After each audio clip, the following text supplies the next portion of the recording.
never had that. We've never been taught this stuff. Real quick, Hamp. For me, this is where it goes back full circle for me personally to the original topic of being an entrepreneur and entrepreneurship. All right. So y'all invest in the stock markets and all them systems and things of that nature. But when you have a company, a LLC, that can be a different kind of investment for me. And that's why it's something that I champion. So Trump said it, none of us like it, but he said he don't pay taxes. It makes perfect sense to somebody like me who has a business. Because with a business now, I can take the stuff that I buy, the stuff that I invest in for my company, and now that's a tax write-off. And with that tax write-off at the end of the year, I get that back.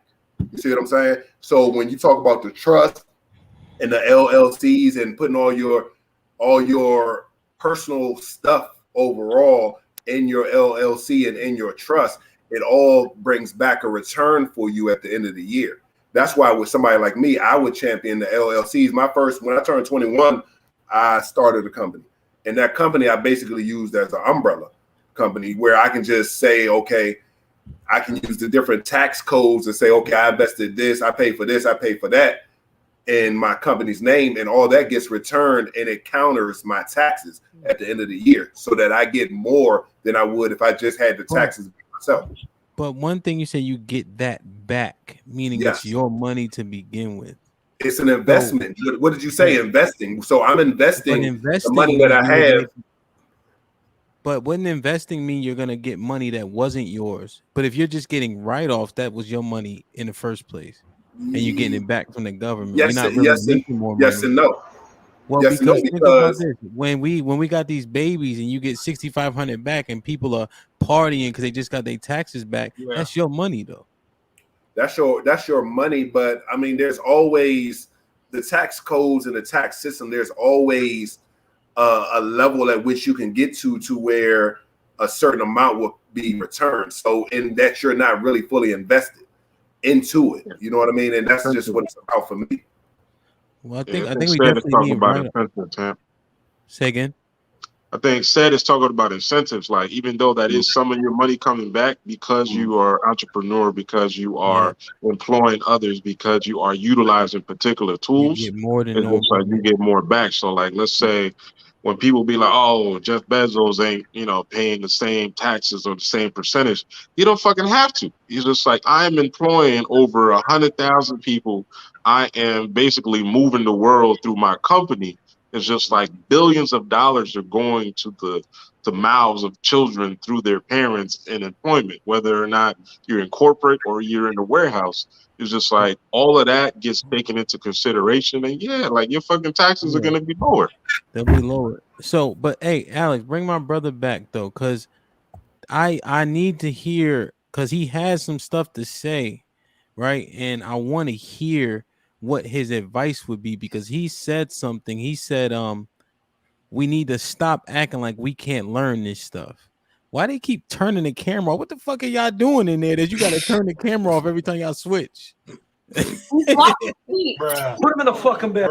Put him in the fucking bed. Get him out of here. Because he said that was different than what Eddie said, and I want to understand why. Because I've heard like teach people how to save first, then do this, then do that. So I get it, but like, it seemed like maybe we can move it forward a little bit, because I don't understand it, but I have money to do it, but I don't really want to do the work either, So I just be like, yo, bro, if I give you 5 racks, can you flip this? Right? That's kind of how I go about it. And my friends be like, well, nigga, listen, if you need to shave some off the top, I get it. It's a convenience fee. But go ahead. I digress. Go ahead, bro. I just wanted to hear, like, expound on that point. Just about like saying that we don't know something. Yeah, like how we don't know, we can learn, but like, what does that look like? How can poor people get ahead? I know that's kind of 2 parts, but like people that don't have this liquid, right? Because people can buy a house on a 640 credit score, but you got to have $20,000 now, at least in DC. You know what I'm saying? Yeah, so, even with that credit score, you're going to have a higher rate, Yeah, and the rates are trash anyway now, so it's kind of, But go ahead, though. That's probably a different topic, but go ahead. Yeah. I guess we got to just stop being, I guess, like, we're kind of defeatist in a sense when we say, oh, yeah, like, they know this, they know that. It's all about exposure. You know, there's no excuse for anybody at this point, the way technology's set up, to say, oh, yeah, I wasn't taught this. It's kind of like, unfortunately, for some of us, you got to actually have to seek that information. It might be a little bit harder, but it's there. As opposed to, like, say, when our parents or grandparents were, like, coming up, they had to go to the library. We have a phone. People could put a TikTok together, but they can't read something about something as simple as, like, saving, just methods of saving, the snowball method. Right. You know what I'm saying? Yeah. And well, hold on, B. Go ahead. So, question: what would you advise people to do that, let's say, are on, let's say they make 60,000, right? Which isn't terrible, you know what I mean? So, what would you say? Let's say that person makes 60,000. They can save. They probably save $200 a month if they live out here. You know, and let's say they got a G in the bank right now in their savings account. Would you, and I'm not trying to put you on the spot, you know what I mean? I know you get paid for this, but like something simple, right? Because that's something tangible we can leave with. You know what I mean? Well, I don't really get paid for it. I actually do IT, but oh well. I went to school for. I guess because you African. Alex figured you knew something about it. That's all. Yeah, it's just like one of those things. Like you just got to do. You got to save what you can. You know. Mm-hmm. Say someone who makes more money might be able to save more. They have the potential to save more, but you just got to do what makes sense. Like pretty much something that I would say that you can afford to lose, even though you're not losing, you're just not using it right away. If that makes sense. So like say now, would you say that? Should they invest it though? How much? So if they got $200 a month they save, and what percentage would you say to invest?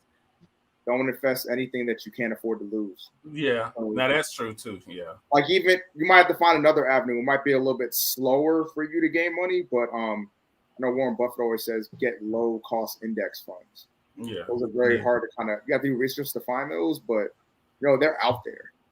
But also set up a certain account. You got to look into the bank accounts to see what they're actually paying in terms of their APY, so that annual percentage yield. So I know a lot of them are really low. They might be like 0.1, but they're still giving you something back. I would say don't go with Bank of America and then give shit back. I get like a penny every like 4 months. But I think Capital One has a great return on theirs. Yeah, you can still save. The more you save in there, the more you're obviously gonna get back. But you know, it's not like it was in the 80s where they were giving like 8% back. Yeah, I got a question for Alex's husband. Yeah. What's a better option, a credit union or a bank? To me, I think it just varies. You got to do the cost benefit analysis, But I don't think usually credit unions give you better rates on I would say like loans. But it just depends. You just got to do your research on that. I don't think end all and be all there. Yeah, I think on that Q, I have seasons, at home. I have seasons too. That's what I was asking. And so I had a conversation back when it was tight, back in 2013. Like literally, I was like, "Yo, I need like 2 G's," and it was so intimate because it's so small. I was literally just able to talk to them, and they're like, "All right, cool," and we'll give it to you at 0.01%. So it was really just me giving the money back. But I was able to just have like a 1-to-1 conversation. You know what I mean? Which was different than a Capital One would be. I ended up getting swayed because of my understanding of it is when you are a part of a credit union, you're a member, versus when you are a part of a bank, there's investors, and so those bank fees and all that other shit gets paid to them because they've already put the money up front for you to be able to do your thing with them. Actually, just learned about those. Those are the called. You ever heard of securities or any credit-backed securities? Are kind of like pretty much outside investors, people with buku loads of money. They're the ones who put their money into those institutions. So like credit cards, they kind of want you to keep paying interest because they make their money back. Yeah, word, man. That shit is hard, man. I think the key is I think the key is that key point is don't invest what you can't afford to lose. you know. And then, as we know, economics 101, risk and reward go hand in hand, though, you know. But if you're gonna be out on the street because you decided to buy Amazon Split, I don't know if I would advise you to do that. Oh, and also Amazon Split. It actually that's another thing. You can't invest in Amazon right now because before it was like $3,000. It's like 10. I think it was like 114 last time I checked. Yep. It split to 122 and then it dropped below that. I think Google split, Tesla split. Yeah. So, and would you recommend those? Would you recommend the split stocks? I say yes, but I'm laying a little bit. Go ahead, man. Just know they're gonna be very expensive. Well, they split, so they dropped to $122 a share. They got below that. Yeah, I would say wait. Just because I say wait. I do say wait as well. Now is a good time to buy. Like I said, I don't really have many blue chip stocks. I just have just one. But usually what happens is like how the economy is now, things go, stocks and all that gets a little low. But as you know, the economy will bounce back. So as it bounces back, your price will go up, which that is a plus. It's kind of also crazy with how interest is going up now. And you saw how it was when everybody was inside. Yeah. You know, like invest. But like 7 years ago, they weren't talking about it at that same rate. Right. Yeah. You see like what's going on now. A lot of that stuff during the last administration was inflated. Yes, exactly. That helped them.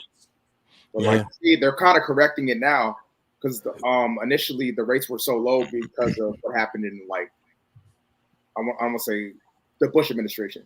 So Obama kind of fixed that, and the way he was able to fix that was kind of keeping that nigga ain't fixed shit. Wow. You said what? Say that one time? What happened? I think it got worse during Obama. I think people get that Negro a pass, man. Wow. Yeah, we'll meet later, bro. I'm different, bro. Yeah. But also, I'll just say, okay, yeah. But I'll say this: the initial problem was based off of the American dream of everybody owning a home. So with that being said, they had subprime loans, and that was kind of, I think that was under Clinton.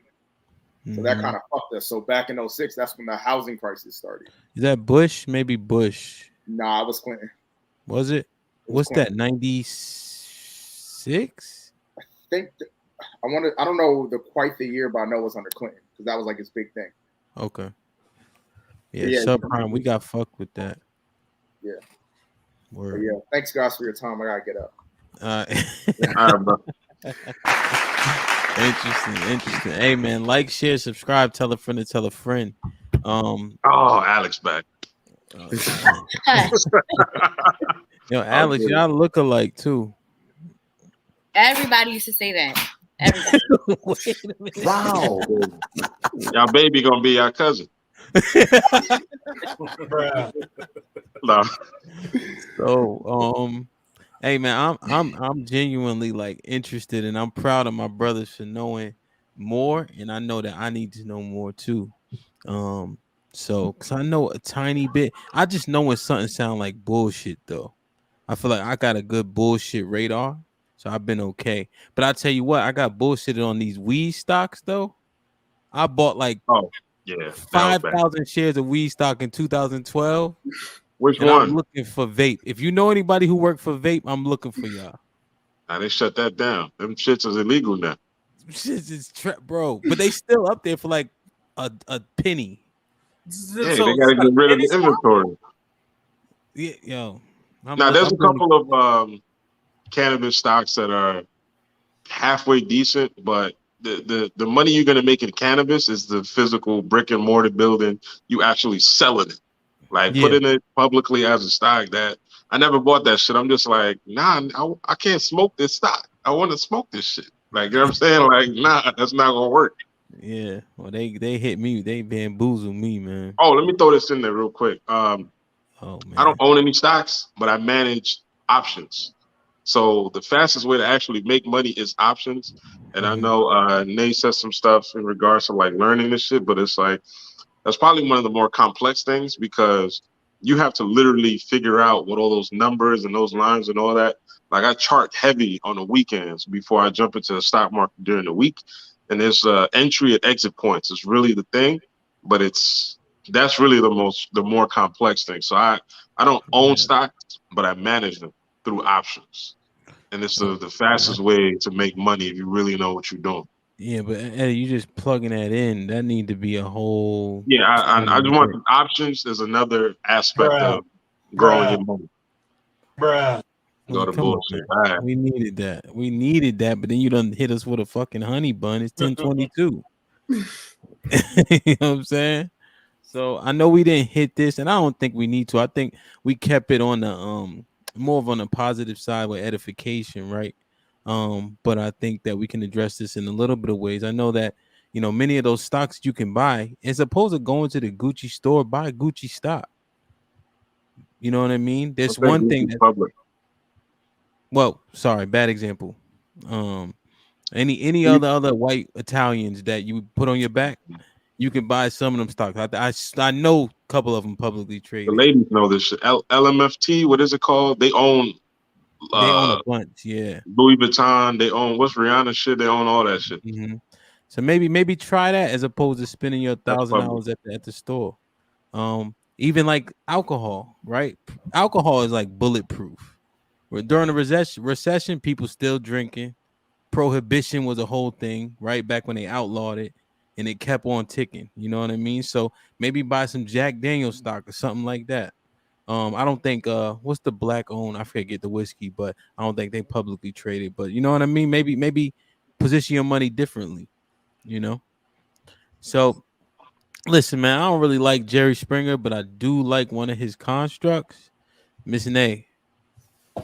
Final thought. You are never too old to learn, and I learned a lot tonight. Thank you. Indeed. A plus. Yeah, tonight was very informational. Entrepreneurship is not for everybody, so let's not just push it on everybody. And Q, stop hating on me, man. You know what I'm saying? I love you though. It's all love, but stop hating on me, yo. Q. Shout out to Adrian. I'm that friend that's not going to tell you what you want to hear. I'm not going to push your dreams. You know what I'm saying? But no, I got mad love for you though. But yeah, I think that we should all be doing as much research as we can to level up in any way that we can. And I like what you said towards the end here, like investing in those stocks of those companies as opposed to purchasing from them would probably be the best thing to do. Work. Set. I'm gonna go with diversify your portfolio, whether it be your education, getting your college, investing in stocks, or being an entrepreneur. Just diversify yourself, diversify your knowledge. Word. Ish. Gentrification is about race, and don't invest more than you can afford to lose. Word. B. Budget your money to the best of your ability. It takes discipline, but it can be done. Indeed. Alex. Shout out to the entrepreneurs, but please understand it's not for everyone. There's nothing wrong with working a traditional 9-to-5 job. I know when my paycheck's going to come, and I know what it's going to be. Eddie. I want the ladies to save their money for Charlotte next weekend for the Omega Sapphire Conclave. Spend it on me. I like whiskey, cigars, so come through. There's no need to wear drawers. Rude. It's crazy. Yeah, man. I think I don't want any points to get lost, like none. I think you should save. I think you need to have rainy day funds, and when shit hits the fan, I mean, there are literally wars going around in first world type countries. So how far is it from our doorstep? You never know, right? So you remember when there was a shortage on baby formula, my wife was in all types of groups trying to get baby formula. Like, it was really real. We never thought you couldn't have access to some food source. I think that risk and reward go hand in hand, but like Alex's husband said, And that's literally was his name on the thing, so that's why we're using it. You know, don't risk what you can't afford, right? Because you're gonna wish, but then again, risk and reward go hand in hand. So you do have to have a balance, but get to a good spot before you go that route. And we all get it. It's hard out here, right? So this is just some knowledge, wisdom, and understanding that maybe you're not at the point to employ it, but keep it in the back of your head and then do more research. So when you get to that point, you'll be better off for it. I think many of us are in the boat of what said was staying. You can open up an LLC. You can find ways. That's what they do. We know who the days are, And I was playing devil's advocate, but it is very important to keep as much money of yours as you can. Like why let Uncle Sam or whatever the fuck his name is take Always your bread? pay yourself first. Yes, yes, pay yourself first. Yes. This is my final thought. Thank you. Oh damn, I'm sorry. Y'all had a chance. I zoomed in on you, all types of shit, and you said one thing. right, Q? I zoomed in on everybody. Now I say a cool point. These two light skinned niggas want to chime. No. I'm like, oh, come on, son. I'm talking. I'm tiramisu. Gentrification is real. So wherever you live, man, stay steady. You know what I mean? Keep your eyes open. There's a white lady 5 years ago walking a dog down Benning Road. I was like, do you know where you at? But now, shit, it's more and more of them, So it is what it ought to be, man. Like, share, subscribe, tell a friend and tell a friend. Oh, and we out. And we out.